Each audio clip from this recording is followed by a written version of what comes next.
안녕하세요, 중고등학교 친구들. 이번 영상에서는 대학교 학과 소개 1편, 인문사회계열편을 소개해 드리려고 해요.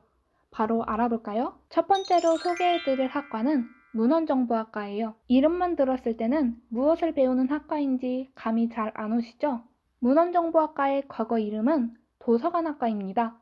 이제 무엇을 배우는지 눈치채셨나요?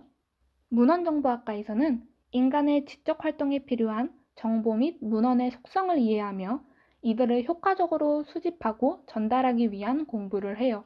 따라서 이 학과는 언어 및 인문학적 지식도 필요하고 정보 시스템, 소프트웨어 등 공학적 지식도 필요하답니다. 문과 혹은 이과 어떤 적성이라도 다 공부할 수 있는 융합적인 학과로 불리기도 하죠.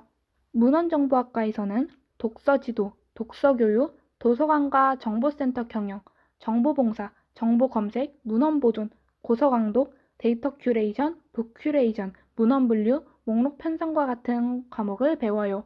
마지막으로 문헌정보학과를 졸업하면 각종 도서관, 기업체의 문헌자료실, 기록관리실에 취업이 가능하고 교직 일수를 하면 사서교사로 진출할 수도 있습니다.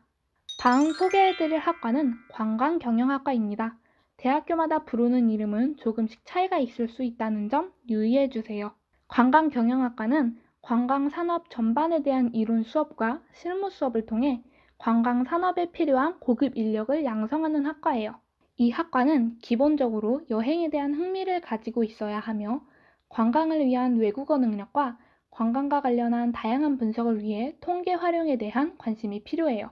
관광경영학과에서는 관광경제와 사회, 관광법규, 관광이나 호텔에서 필요한 영어, 호텔과 관광의 인적자원관리, 관광통계와 전략 등에 대해서 배워요. 관광경영학과를 졸업하면 관광업체나 문화, 관광 관련 공공기관, 호텔업체 등으로 진출이 가능하답니다.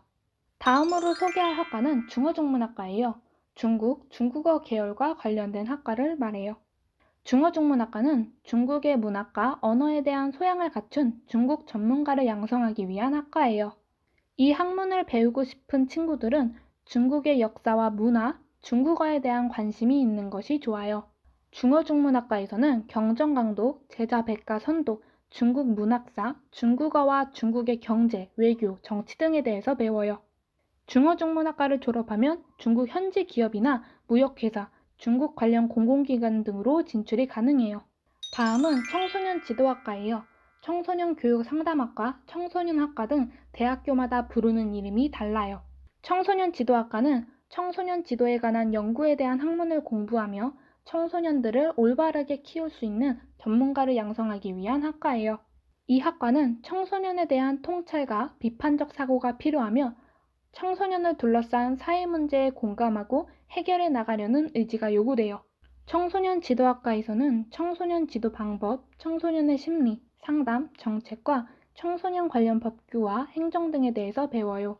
청소년 지도학과를 졸업하면 아동 관련 산업체 및 기업, 아동복지연구소, 사회조사연구소, 청소년 관련 공공기관 등으로 진출이 가능해요. 마지막으로 알아볼 학과는 경영학과예요. 경영학과에 입학하면 주로 마케팅, 조직, 인사, 생산관리, 재무관리 등 기업 경영에 대한 지식을 배워요. 이 학과는 조직에서 팀워크를 이루어 성과를 높이기 위해 노력하고 경영활동을 분석하는 것에 흥미가 있다면 좋아요. 또 경영이라는 것은 자주 변화하기 때문에 창의적인 사람이라면 더 좋겠죠?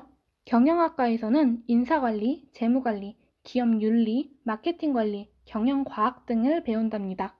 경영학과를 졸업하면 일반 기업체, 보험회사, 회계법인과 같은 기업이나 경영 관련 공공기관으로 진출이 가능해요.